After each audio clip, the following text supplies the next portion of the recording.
El Vidia perdido, un pasú con linaje hiperbóreo.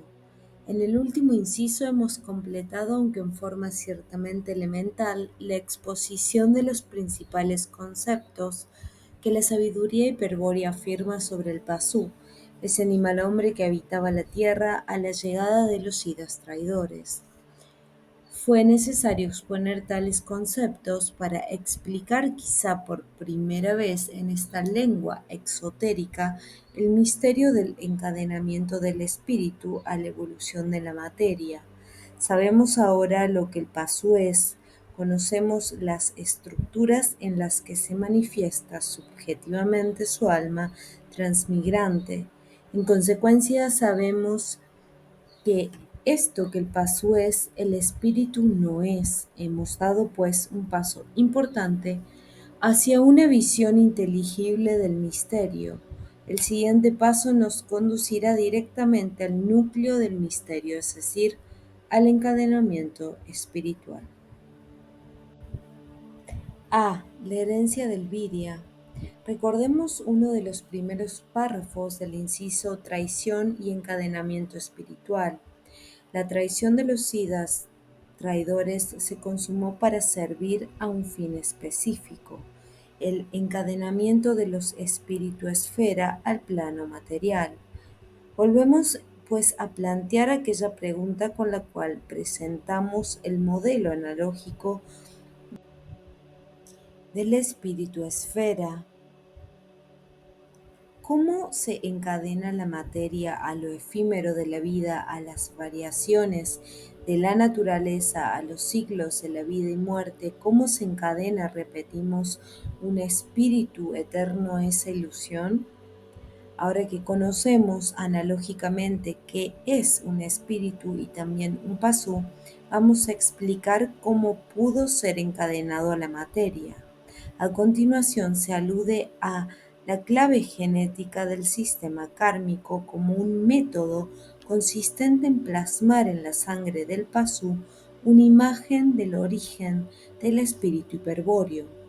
Así se constituye en la memoria de la sangre el recuerdo del origen, el cual es una auténtica herencia perpetua del manucida traidor y se plasma en la sangre y no en cualquier otra substancia, porque la fuerza plasmadora empleada es la pasión, pasión en el maituna o, si se quiere, amor.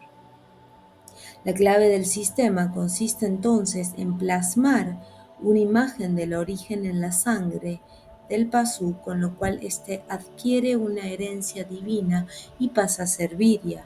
Solo cabe reiterar que tal donación no tiene ningún carácter bondadoso, sino que apunta al encadenamiento de los espíritus revertidos. Puede considerarse para mayor claridad que la plasmación del origen es la primera parte de un plan en dos etapas, la segunda de las cuales sería el encadenamiento propiamente dicho. La creación de la mine tendría así el único objeto de facilitar la liga del espíritu con la materia. De estos párrafos que estamos citando de un inciso anterior se desprende el aterrador hecho de que los virias descienden genéticamente de seres divinos, dioses extraterrestres, pero que no son amados por ellos. Por el contrario, sus ancestros divinos no vacilan en someterlos al despiadado sistema evolutivo de las reencarnaciones kármicas basado en el dolor y el sufrimiento, en el aprendizaje por el método de premios y castigos, es decir, de acción y reacción. Pero la mayoría de los virias ignoran que en su ser existe una dualidad esencial y quizá sea en muchos casos mejor que así suceda. De otro modo, de saber de quién descienden, seguramente enloquecerían sin remedio. Por un lado, como Pasú, el viria es animal hombre, vale decir, un hijo del demiurgo. Por otra parte, como depositario de una imagen del origen en la memoria de la sangre, el viria es también divino, vale decir, un hijo de los idas traidores hiperbóreos. Como hijo del demiurgo, su finalidad es alcanzar la autonomía óntica, la entelequia humana, para admirar con el máximo sentido posible su obra.